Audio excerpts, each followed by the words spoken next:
મિત્રો, કોઈ કોઈ વસ્તુ આપણે યાદ રાખવા માટે તમને ખ્યાલ આવી ગયો હશે કે કોઈ કલ્પના, કોઈ વાર્તા, કોઈ વસ્તુને આપણે જોડી રહ્યા છીએ જેથી કરીને આપણને તરત યાદ આવી જાય. તો એક શેરીની અંદર ક્યારના કોઈ અવાજથી કહી રહ્યા હતા, કંઈક વેચી રહેતા હતા, ઈ લો એટલે કંઈક લેવાની વાત કરતા હતા.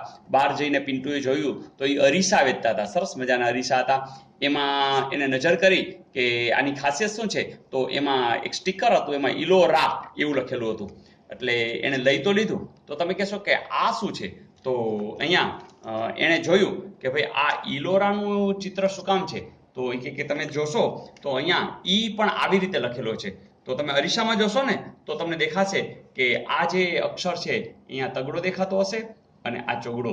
એટલે કે જ્યારે અરીસાની અંદર જોશો તો એ તગડો અને ચોગડો એટલે કે 34 નો બેઝ કંઈક છે.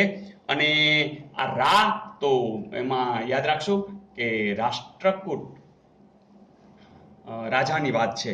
તો ફરીથી ભારતના સાંસ્કૃતિક વારસાની અંદર ઇલોરા જે ગુફાઓ છે, ઇલોરાની જે ગુફાઓ છે એની આપણે વાત કરશું. તો તમને તરત જ ખબર પડી ગઈ છે કે આની અંદર ટોટલ કેટલી ગુફાઓ હશે? 34 હશે. ફરીથી મિત્રો, ઇલોરામાં તમને તગડો ને ચોગડો આમાં યાદ આવી જશે. 34 ગુફાઓ છે. હિન્દુ ધર્મની આ બધી ગુફાઓ રાષ્ટ્રકૂટ રાજાઓ ઈસવીસન 600 થી ઈસવીસન 1000 ને જે કાળ છે એ સમયગાળાની અંદર ઔરંગાબાદ પાસે અને મહારાષ્ટ્રની અંદર છે. ઓકે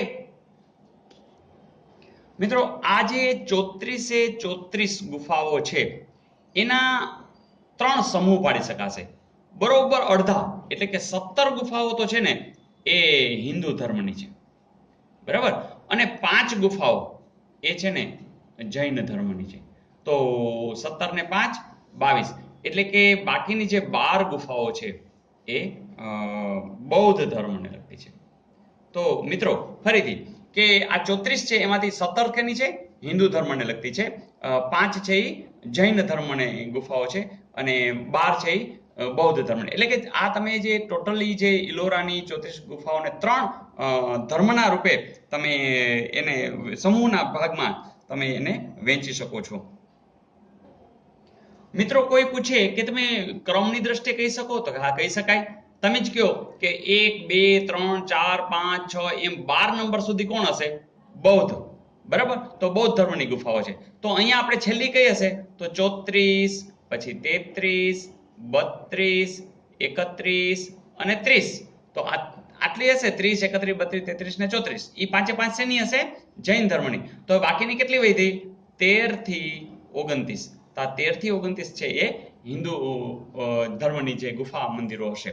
તો આ પણ આપણે યાદ રહી ગયું. ફરીથી ઇલોરા જે ગુફાઓ છે એ રાષ્ટ્રકૂટ રાજાઓનો સમય 600 થી ઈસવીસન 1000 ઔરંગાબાદ પાસે મહારાષ્ટ્રમાં હિન્દુ ધર્મની આ બધી ગુફાઓ છે. 3 ગુફા મંદિરોના સમૂહ આપણે બહાર પડી શકીએ છીએ. અધોધ એટલે કે 17 જેટલી હિન્દુ ધર્મની છે. 1 થી 12 જે ક્રમ છે બૌદ્ધ ધર્મ, 13 થી 29 છે હિન્દુ ધર્મ અને 30, 31, 32, 33, 34 એટલે 30 થી 34 છે એ જૈન ધર્મની. ને મિત્રો, હવે હિન્દુ ધર્મમાં આપણને ખબર છે કે આવી 17 છે. એ 17 ને હું અહીંયા લખું છું. એમાંથી હું એક બાદ કરું છું તો મને મળે છે 16. તો આ 16 નંબર તમને યાદ રહી જશે. મેં એક એટલે બાદ કર્યો, અમસ્તું જ ખાલી યાદ રાખશું કે આ એક જ પથ્થરમાંથી આ 16 નંબરની જે ગુફા છે એ છે કૈલાશ મંદિર. આ બહુ મોટું ભવ્ય એક જ પથ્થરમાંથી આ બનેલું આખું આ મંદિર છે. અગત્યની વાત એ છે કે એની જે લંબાઈ છે ને એ 50 મીટર છે, ઊંચાઈ છે એ 30 મીટર છે અને એની જે પહોળાઈ છે એ છે 33 મીટર. ફરીથી લંબાઈ કેટલી છે? 50 મીટર, ઊંચાઈ કેટલી છે? 30 મીટર અને પહોળાઈ કેટલી છે? 33 મીટર. તો કૈલાસ મંદિર છે એ કેટલા નંબરની ગુફામાં છે? તો કહી શકશું આપણે કે 16 નંબર. ટોટલ હિન્દુ ધર્મની કેટલી છે? તો કે 17. બૌદ્ધ ધર્મની કેટલી છે? 12. જૈન ધર્મની કેટલી છે? 5. તો આટલી વિગત પણ તમને બરાબર યાદ રહી ગઈ છે. ને મિત્રો, તમને હવે આના વિશે કદાચ ટૂંક નોંધ લખવી હોય તો પણ લખી શકશો. કારણ કે ઇલોરા ગુફાઓ વિશે એકદમ ક્લિયર છો.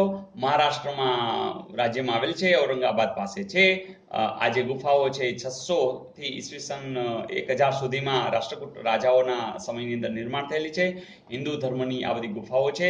એમાં ગુફા મંદિરોના સમૂહ પણ આપ્યા છે. અલગ અલગ પ્રકારે બૌદ્ધ ધર્મ, હિન્દુ ધર્મ અને જૈન ધર્મ, ટોટલ 34 જેટલી ગુફાઓ છે. એમાંથી અધોહદ એટલે કે 17 જેટલી તો હિન્દુ ધર્મની છે. 1 થી 12 નંબર જે છે બૌદ્ધ ધર્મના છે. હિન્દુ ધર્મમાં 13 થી 29 છે. અને છેલ્લી 5 જે 30, 31 થી 34 સુધી છે જૈન ધર્મની છે. એમાં જે આ હિન્દુ ધર્મ છે એમાં પણ 16 નંબર જે છે એ કૈલાસ મંદિર છે, જે એક જ પથ્થરમાંથી બનેલ છે.